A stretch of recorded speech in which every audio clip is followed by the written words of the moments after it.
You don't need Netflix, you don't need cable. Hop on YouTube, welcome to the hood table, where we chop up local and global events vocally. You don't really wanna miss out on these conversations. Just joke a little, laugh a little, get that wine in your system, fill your glass a little. Expose current events, talk trash a little. You never know, these opinions might clash a little. They addicted to the content, got them binge watching. You don't like it, then you want invited. Bet your friends watching in the house and in your job parking lot before you clocking. They don't wanna miss a second of this HT content. Everybody think they got something to say, so it's an open invitation, bring it to the table. But if you come whack, just know we ain't buying in. We gon' probably turn your back and tell you sorry, try again, Yeah, welcome to the hood table. You don't need Netflix, you don't need cable. Yeah, welcome to the hood table. You don't need Netflix, you don't need cable.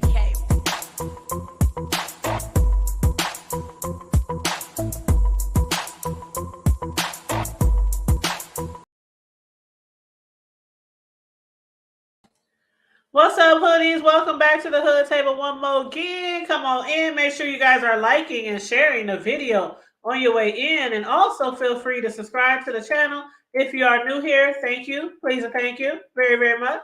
And feel free for the commentary. Feel free to hit the Cash App, $ the Hood Table 402. If you are feeling very gracious. Y'all know we don't be over here begging and things, but hey, the Cash App is there if y'all want to, donate to the platform. But anyway, y'all, where we at? Season 4, episode 18, Hot on Their Trail. That's where we are, hot on their trail. We are about to review Ruthless, Season 4, episode 18, and it was called Hot on Their Trail. I hope you guys are all caught up. Feel free to leave me your comments in the comment section on what you thought about this episode or any of the characters or storylines, as usual. But anywho, let's see. To start off, Malcolm. Okay, I love how they literally start right back off at the same storyline or scene every episode. So where we finished off last episode, now I had told y'all, River, he had went to the punishment trailer trying to make sure his lover, Peter, enjoys a good hearty meal, which was actually a sandwich that he wanted him to eat that was supposed to be given to Ruth by elder mother, Merva, or however she say her name. We over here call her Mother, okay? Mother tried to get a sandwich to Ruth. Ruth had a feeling it was poison, so she took it to give to the highest. Mother beat her to it. So Ruth was like, okay, listen, River, I don't know where the poison is or where the cyanide or whatever it was that Mother put in that sandwich, but just take the sandwich. Here you go. Take the sandwich. So he took the sandwich to Peter. Peter didn't want to eat it.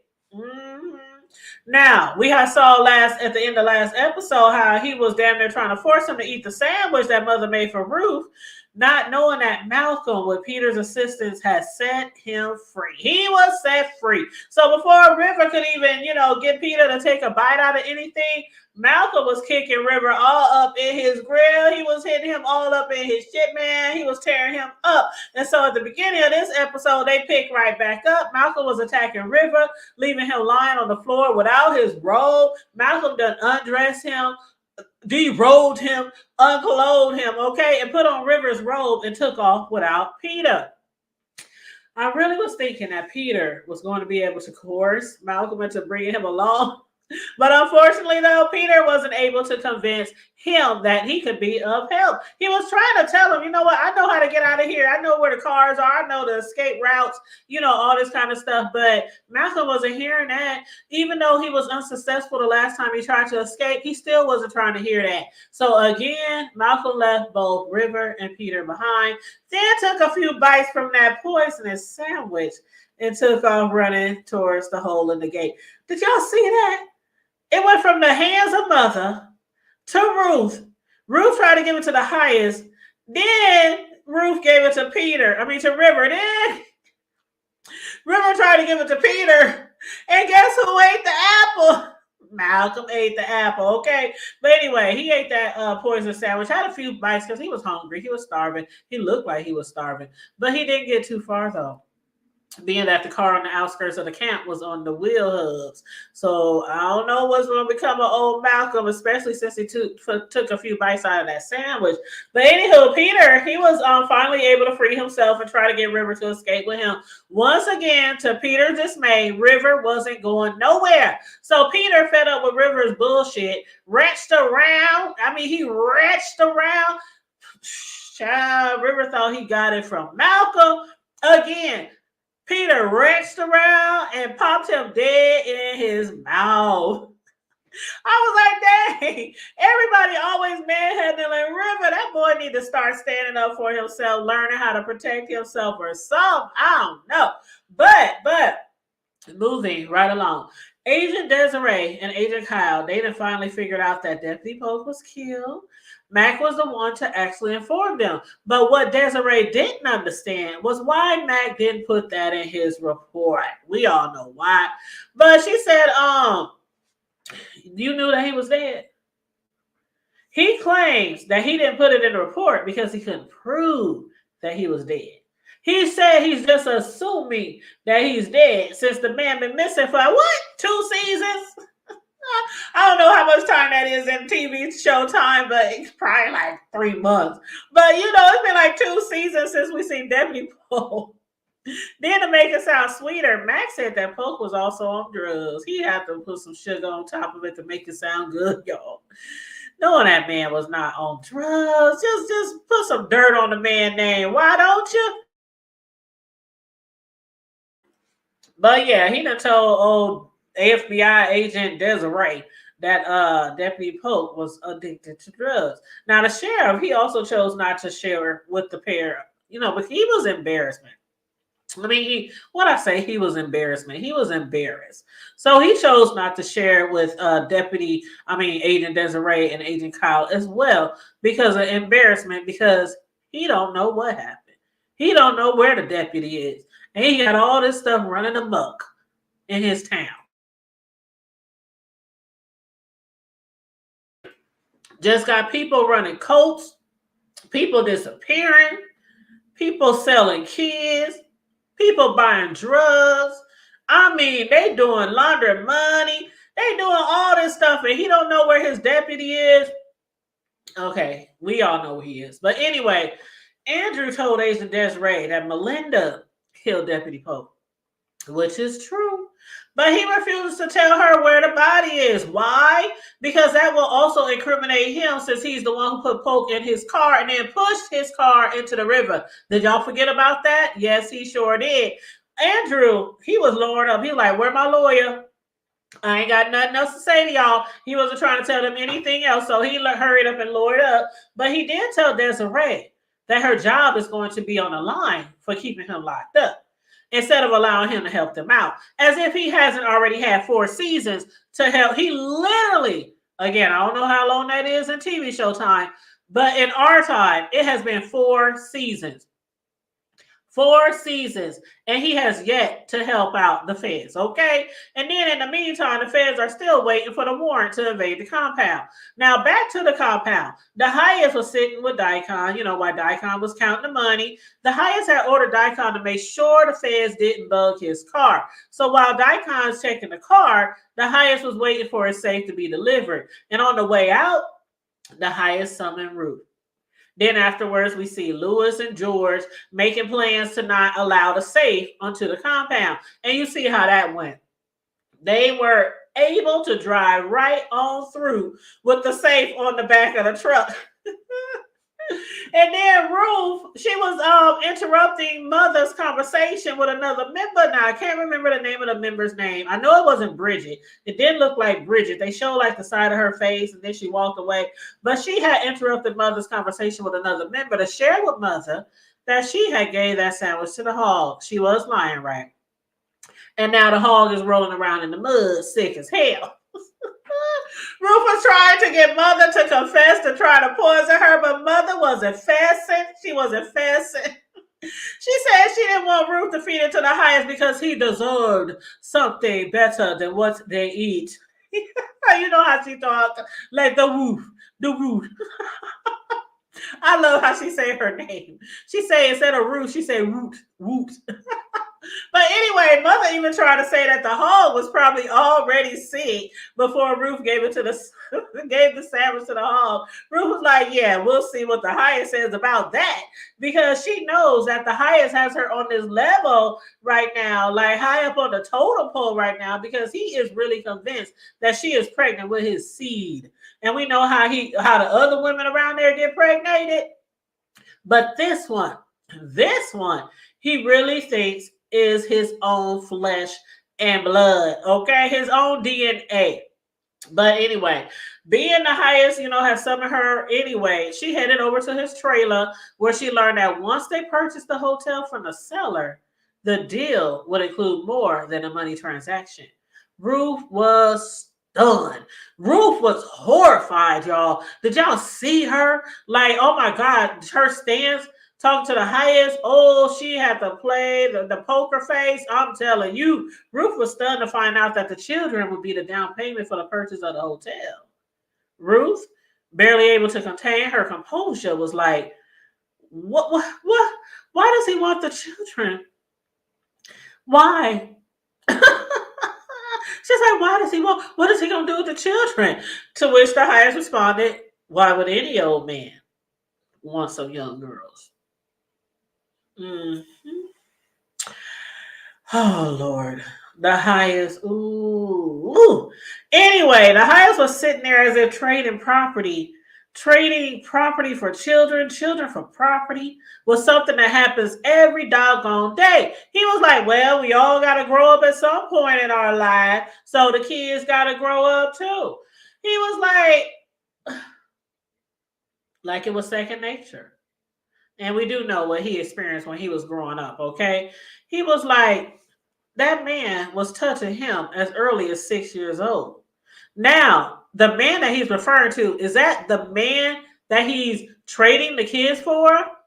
Or is that a totally different man? Because the way I took it was that man, that does, the man that been touching you as a child since you was 6 years old is the same man okay. Yeah, he's child, he's gone.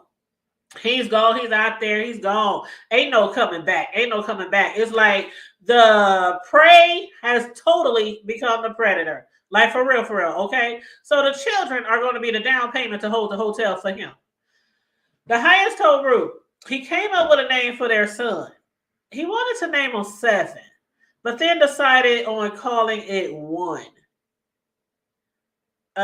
Explain that, somebody, to me, please. 7, you know what? I know somebody whose nickname is 7. That's so funny. And I'm not talking about the content creator, 7 stars. I'm talking about somebody I know in real life. They been called, that's their street name. That's their hood name, 7.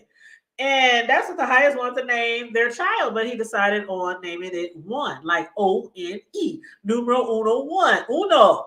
I don't know. But anyway, Ruth, terrified from the news she had just heard. She wasn't thinking about no damn imaginary baby name. She wasn't going through no damn baby books trying to, figure out a name for the child that he thinks she's carrying. Her mind was spinning, trying to figure out a way out for the children. But is a Raku bath going to help the situation? She was like, can I please give you a Raku bath tonight? Will sharing his vision or prophecy to the other members about his plans help the children? I don't know, but that's another thing she suggested. I could give you a bath, your highest. Maybe you should share this vision, share this prophecy, what you're deciding to do with the children, share it with the other members. I don't know if that's going to help her buy her some time. What do y'all think about that? Let me know in the comment section. But he did give her the permission to give him a bath to help him relax later that evening. So he did do that. Child, I was like, I could barely get to the next part of the show, to the next storyline, because I'm afraid for these children, child. I'm afraid for the Tanya love the kids. Don't get it twisted. But anywho, while Ruth was trying to plan her next move, Mother sent Zane off to check on the hog to see if it was really sick, which of course it wasn't. Of course it's not. Then Daikon had me cracking up. What I was just talking about when I was like, Mother, I love how she she said Ruth's name? Mother thought she could convince Daikon into making sure Ruth doesn't deliver any babies, right? She was like, oh no, you have been talking to the Ruth.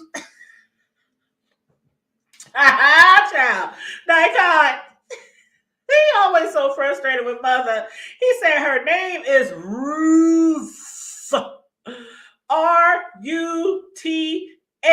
Ruth, not Root.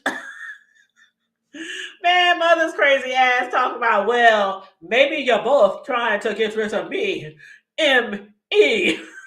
Child, I was dying. No, man. Thank God he tried to assure Mother that Ruth nor her baby will replace her. And he doesn't want to hear anything else about it from Mother. He don't want to hear no more about the root.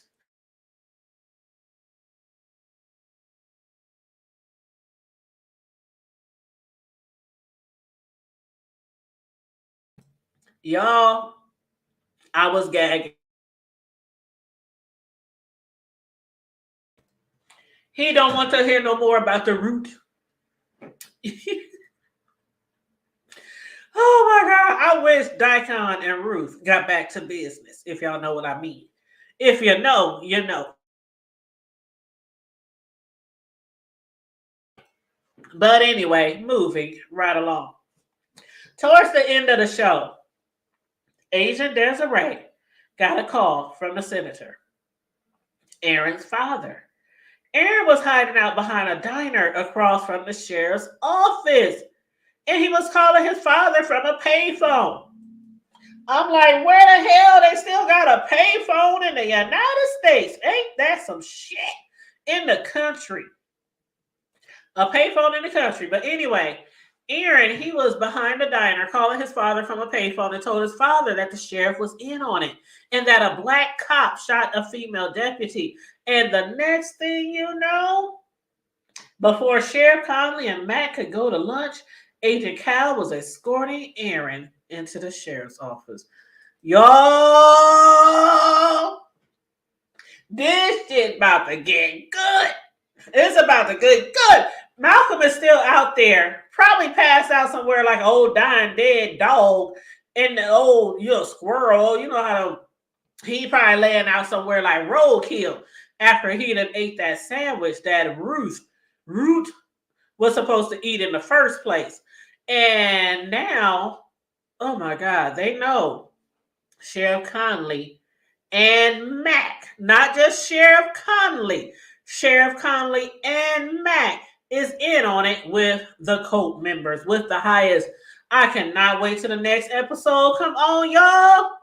If y'all ain't caught up, get caught up, y'all, because the next show comes on Thursday, and we'll probably, like normal, I'll do a review on it like a few days after, because I always try to give y'all some time to watch the show before I ruin it for you and give you all the spoilers for the people who don't always get to watch their shows right away. But anyway, y'all let me know what y'all think about the show, the storylines of different characters. Put it in the comment section, y'all. Please feel free. Don't be scared to drop down and get your ego on in the comment section. And make sure, again, you like and share the video and subscribe to the Hood Table. And also hit that notification bell so you'll always know when we go live. And again, if you want to donate to the platform, send a little love offer for the commentary. $ the Hood Table 402. And on that note, stay safe. Be blessed, remain vigilant at all times, and always remember to keep it hood. I'm out.